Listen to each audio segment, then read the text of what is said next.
In these difficult times, doctors are considered second only to God. But the images that you're about to see will shock you. Images from Haji Naib ki Masjid in the Nawabpura area of Muradabad.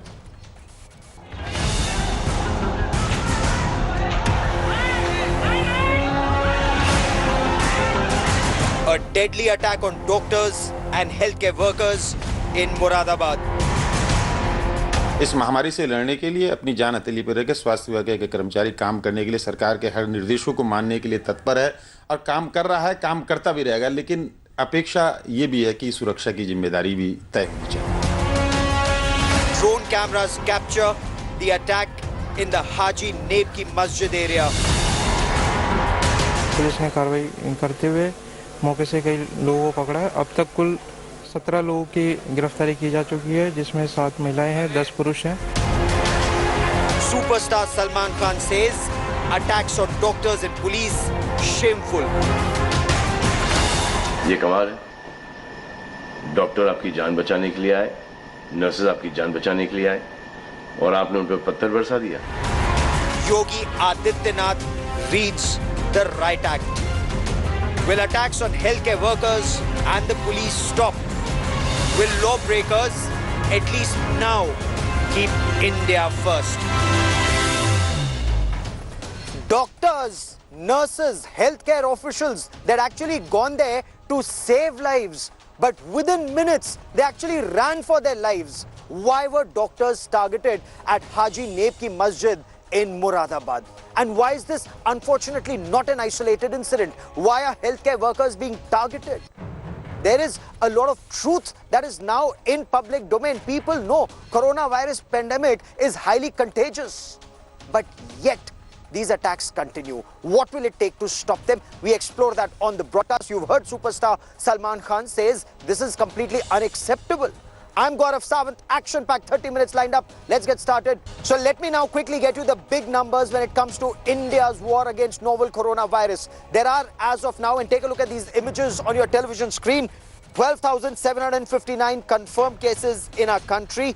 So far in this war on coronavirus, 420 people have lost their lives. But the good news is 1,515 people have also recovered, and this is data from the Health Ministry as of 9 p.m. tonight. Let me also get you top developments on India's war on the novel coronavirus, and I want to take you straight to Punjab, where Captain Amrinder Singh, the Chief Minister of Punjab, has promoted that assistant sub-inspector who'd lost his hand when he was attacked by an unruly mob. What we now know is Assistant Sub-Inspector Harjeet Singh has been promoted to the rank of a Sub-Inspector. Harjeet Singh was rewarded for showing exemplary courage.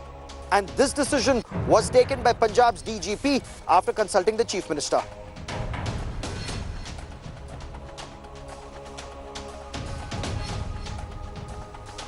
Delhi will be the first state to experiment with plasma therapy to treat COVID-19 patients. Delhi Chief Minister Arvind Kejriwal insisted this is being done on trial basis as of now. The central government has cleared this experiment, which could well prove to be a breakthrough in the fight against novel coronavirus.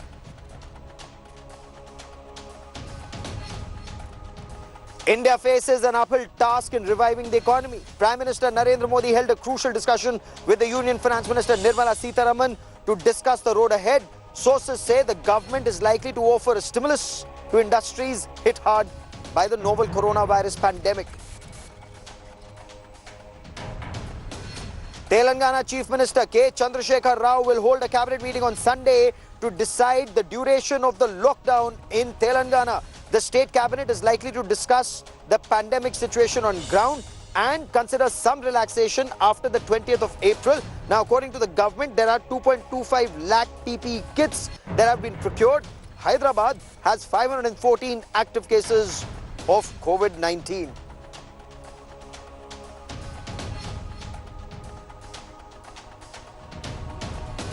Our top story on the broadcast is what happened at Haji Naib ki Masjid in Moradabad. Now, one person tested positive for coronavirus after he lost his life.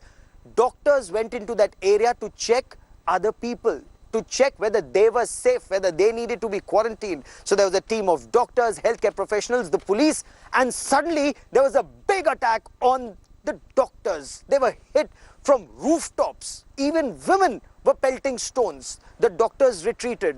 Those who went to save lives ran for their lives. Now the Uttar Pradesh Chief Minister Yogi Adityanath has read out the Riot Act. 17 people have been arrested and we are told they will be booked under stringent sections of the National Security Act. A murderous attack on a team of doctors and healthcare workers in Moradabad. This is the Haji Naib Ki Masjid area of Nawabpura in Muradabad. An injured doctor recounts the unprovoked and vicious attack on the team of healthcare workers. हमने चारों लोगों से बातचीत करके और हमारे साथ police force थी, बातचीत करके हम तैयार हो गए। वो लोग थोड़े नानुकर हुए लेकिन तैयार हो गए। हमने एम्बुलेंस बुलाई। एम्बुलेंस आने में थोड़ी देर हो गई लेकिन हमने उन चारों को एम्बुलेंस में बैठा दिया। लेकिन जिस समय हम बैठा रहे थे हमको थोड़ा सा यह आभास हो रहा था कि चारों तरफ से लोग इकट्ठा बहुत ज़्यादा हो रहे हैं और छतों पे भी महिलाएं बहुत ज़्यादा हैं। This team of healthcare workers had gone to the Haji Naib Ki Masjid area after one COVID-19 patient, Sartaj, passed away. Doctors wanted to isolate those who may have come in contact with Sartaj to save others in the community. As they started examining family members, the vicious attack suddenly started. काफ़ी समय के बाद में एक इमरान नाम का जो corona suspected case था वो उसने कहा कि काफ़ी मतलब एक सामान रह गया, छूट गया।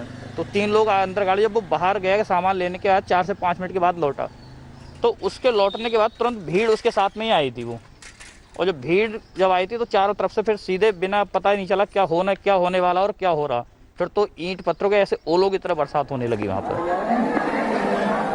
A mob of hundreds descended and attacked doctors. The police were outnumbered and retreated. Healthcare workers who were there to save lives ran to save their own lives. जो इस अपराध में लिप्त हैं उनकी गिरफ्तारी के लिए प्रयास किए जा रहे हैं। अब तक कुल 17 लोगों की गिरफ्तारी की जा चुकी है, जिसमें 7 महिलाएं हैं। मुकदमा दर्ज किया गया है। इसमें आईपीसी की विभिन्न धाराओं में epidemic act, disaster management act और लोक संपत्ति नुकसान के जो सुसंगत धाराओं में मुकदमा दर्ज कर इनके खिलाफ कार्रवाई की जा रही है। Later reinforcements were called in. Drone cameras were used to keep an eye on the movement, and even the second time, many, including women, in this Haji Naib Ki Masjid area attacked the police from rooftops. घटना वास्तव में एक दुखद घटना है कि team के ऊपर जो उन्हीं का इलाज करने वहाँ गई थी, उनको क्वारंटाइन के लिए वहाँ गई थी, उन पर घातक हमला हुआ। और उस हमले के बाद से विभाग के समस्त कर्मचारी निश्चित रूप से दहशत में हैं। और जो लोग वहाँ से निकल कर आए थे उन्होंने जो आप बीती सुनाई, वास्तव में वहाँ किसी भी प्रकार का अनहोनी हो सकती थी। This was when the rapid action force was called in. 17 people, including women in this area, have been arrested and booked under various sections of the Indian Penal Code and the Epidemic Act. There is also now a proposal to book the accused under the National Security Act. The question remains, why are healthcare workers being targeted when all they are trying to do is save lives? With Shivendra Srivastav, Bureau Report, India Today. And this, unfortunately, isn't an isolated incident. It's not restricted to any one area. The doctors are only trying to save lives. Doctors are considered second only to God, and yet they are being targeted. Now listen in to actor Salman Khan. The government has repeatedly spoken out saying this is unacceptable, hard action will be taken, but is there another way to reach out to people so that they know that healthcare workers are there only to save their lives and the lives of their loved ones? Listen in to the superstar. तो hello नमस्ते अस्सलाम सत श्री अकाल केम छो ना big boss अभी नहीं शुरू हो रहा है टीवी वाला बिग बॉस ये जिंदगी का बिग बॉस शुरू हो गया है सब घर में बैठे हैं लेकिन कुछ लोग हैं जो कि उल्लंघन कर रहे हैं क्या कहा है गवर्नमेंट ने कि बाहर मत जाओ सोशल गैदरिंग्स ना करो यही कहा है ना दोस्त यारों से ना मिलो आइसोलेशन में रहो घर में रहो परिवार के साथ रहो परिवार के साथ वक्त गुजारो ये सब किसके लिए उनके लिए नहीं हम सब के लिए नमाज पढ़ना है घर पे पढ़ो पूजा पाठ करनी है घर पे करो बचपन में ये सीखा था कि भगवान हमारे अंदर है तो अगर भगवान के घर जाना अल्लाह के घर जाना है परिवार के साथ जाना है तो निकलो बाहर मरना तो एक दिन सबको है लेकिन क्या कोई मरना चाहता है ये यहां पर आके ये बात चेंज कैसे हुई इंडिया के आवाम को इंडिया की आबादी को कम करना चाहते हो starting with your own family तुम्हारे बच्चे तुम्हारे माता पिता तुम्हारे बुजुर्ग जिन्होंने तुम्हें पाल पोस के बड़ा किया है उनके साथ शुरुआत करोगे अब आप बताओ पुलिस का साथ देना गवर्नमेंट का साथ देना डॉक्टर्स का साथ देना जो लोग बैंकों में काम करते हैं उनका साथ देना या नहीं अब वो लोग इस बात का जवाब दो जो कि गवर्नमेंट की बात नहीं सुन रहे कि वो सही है गलत है करेक्ट है रॉन्ग है नेगेटिव सोच रहे हो या पॉजिटिव सोच रहे हो अगर आपके एक्शन सही होते तो ये लॉकडाउन अभी तक के ख़त्म हो गया होता और कोरोना वायरस भी अगर आप ऐसे बाहर नहीं निकलते ग्रुप्स में दोस्त यारों के साथ तो पुलिस वाले आपके पुट्ठों पर डंडा नहीं मारते आपको क्या लग रहा है इसमें कि पुलिस वालों को मजा आ रहा है किसने रोका आपको राशन लेने में जाओ ना किसने रोका है खाने पीने का सामान लेने जाओ घर तुरंत आ जाओ पास में जाओ किसने रोका है मास्क पहनो ग्लव्स पहनो अकेले जाओ This is the time where every Indian needs to come together to keep India first. And Salman Khan is absolutely right. This isn't just about your lives. You could well be asymptomatic, but you could be a carrier and infect your children or your aged parents. And that is where you need to be very alert. Stay home, stay safe, so that we all stay alive. And this isn't a problem that's restricted just to any one part of our country. Let me now take you to Bengaluru. The red spots in Bengaluru, the red zones, are actually now seeing a red alert. Why? Because despite an area being declared a red zone, containment zone, with the government saying there should be no movement, people are moving around and openly. A risk to themselves, a risk to others. And incidentally, Karnataka has seen a sudden spike. Nolan Pinto with this report.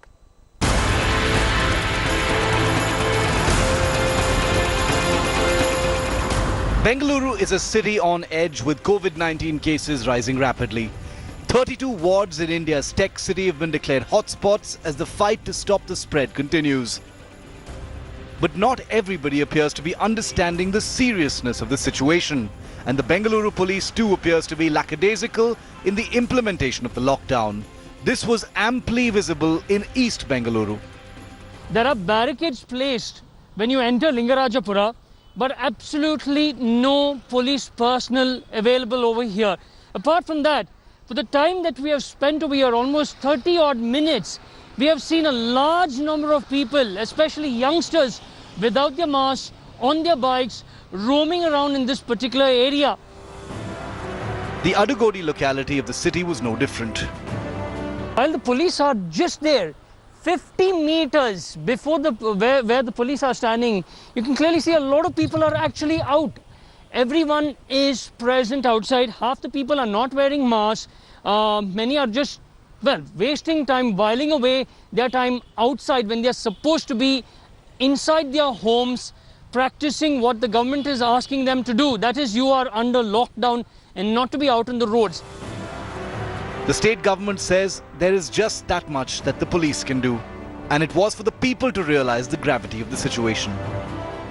We have tried to our best, the Home Department, the police has been tirelessly working since 1.5 to 2 months now. 80 to 90% of the people have cooperated and they have responded very well to the government's request. So we should understand the gravity of the situation, and the people should be morally responsible. But given the alarming number of COVID-19 infections in the city, it's quite clear that the issue of following the lockdown rules cannot just be left to the wisdom of the people. With Nagarjun Dwarkanath and Nolan Pinto in Bengaluru, Bureau Report, India Today. And that's the point. Rules need to be strictly enforced or impose fines, identify the violators. So what if 90% are following? It's the remaining 10% who will be a cause for misery for the remaining 90% and others in our country. I want to cut across to India Today's Nolan Pinto for more on this. And Nolan, why is it, one, that the government is failing to enforce the law, and two, why are people, even educated people in Bengaluru, not understanding this? Well, this is the situation in Bengaluru today. Now, there are 32 hotspots. Initially, the BBMP a few days ago said that there are 38 hotspots. Now they say that 32 hotspots, 7 zones. Now, the places that we went, not just and across the city, this is what we have seen. People are outside flouting the rules openly. In some areas, the police are present right over there and nothing, no sort of action is taken against them. Now, this is what is troubling. In spite of the police being over there in certain areas, hotspots and non-hotspots, no action, I want to repeat, no action is being taken against all those people who actually are out. Now, when we spoke to the state's home minister, he said that around 80 to 85% of the people have actually followed the rules. The state's medical education minister has also stated that they are trying to request the people that it is better that they stay indoors, stay at home. There is a lockdown on, and it's only then that you will be able to actually save yourselves. But that is not what we are seeing over here. In fact, there is still traffic on the roads in Bengaluru, and this is extremely worrisome and also troublesome. Nolan, for the moment, many thanks for joining me. People need to understand they need to stay home, stay safe themselves, and ensure others around them stay alive. It's only going to happen if they stay home. I now want to shift focus to that big international story that we're tracking here on India First, and that is US President Donald Trump cracking the whip. He's raised serious questions about the World Health Organization. He accuses the World Health Organization of failing to discharge its very basic duty and alerting the world, and also pandering to China's whims and fancies. Let's take a look at the US president hitting out at the WHO and the Chinese saying this is a time when the entire world needs to come together. But is this not time for China to come clean on the novel coronavirus? WHO failed in this basic duty and must be held accountable. Barely a week after the US president's tweet came a barrage of accusations against the World Health Organization. And then came the unexpected blow.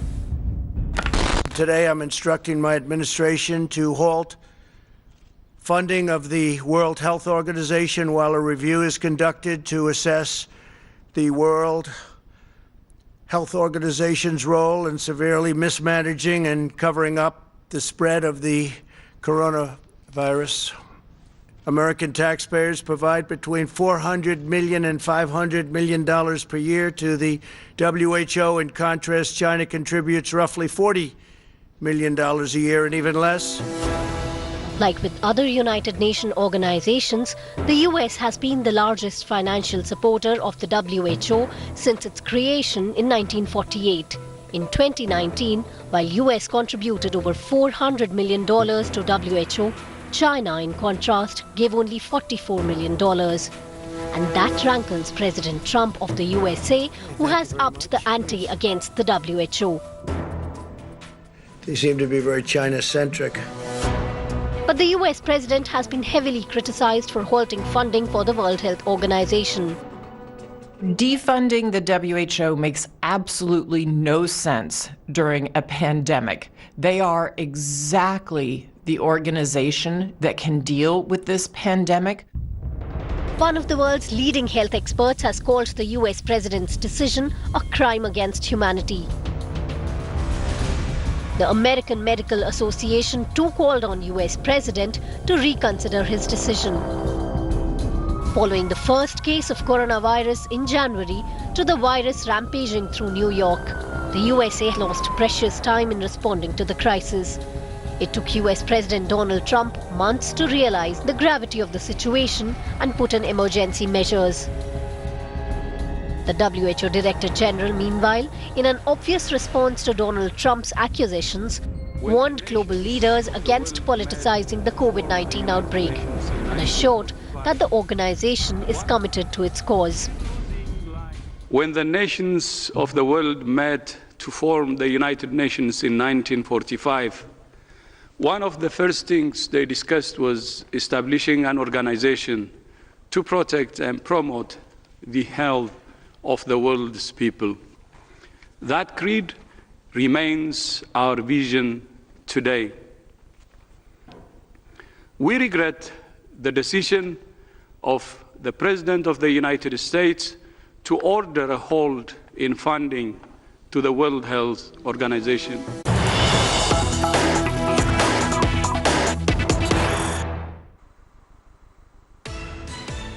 And there's breaking news that's coming in from Jammu and Kashmir. Chief of the Army Staff General Nawabpura is presently in Kashmir, and new directions have been issued to our braves as they handle bodies of Pakistan state-sponsored terrorists at the line of control. Now, many of these terrorists could actually be COVID-19 positive, and Pakistan could well be using them as a biological weapon against India, and that is why the army has issued very, very strict guidelines on how these bodies are to be handled.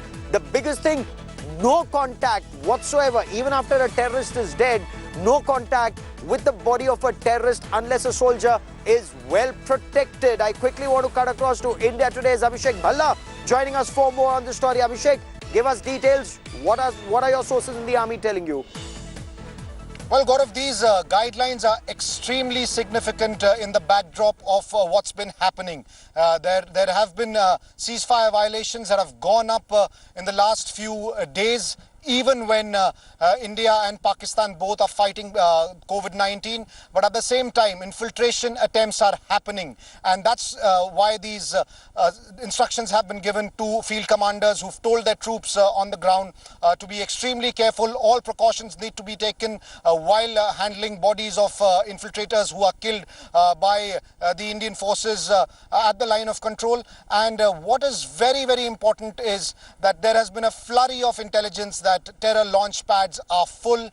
Terrorists are literally jostling for space in these cramped up areas, and many of them could be infected. In fact, there is intelligence that Pakistan is attempting to send some of these people who could be infected. So in this background, these standard operating procedures are being followed very, very carefully by troops on the ground. They are wearing all safety equipment, all safety gear, if at all a situation arises where they have to take care of bodies of killed infiltrators. Okay. Abhishek, for the moment, many thanks for joining me. The question also remains, is it time for the armed forces to be more proactive and take out these terrorists at the launch pad before they reach the line of control? Anyway, that's a decision left best to the army. But for all of us, it's extremely important. The strategy is stay home, stay safe. We're out there in the field to get you all the news, all the reports, all the facts. That is all I have for you in this special broadcast. Many thanks for watching. Preeti Chaudhary comes up next. Stay with us.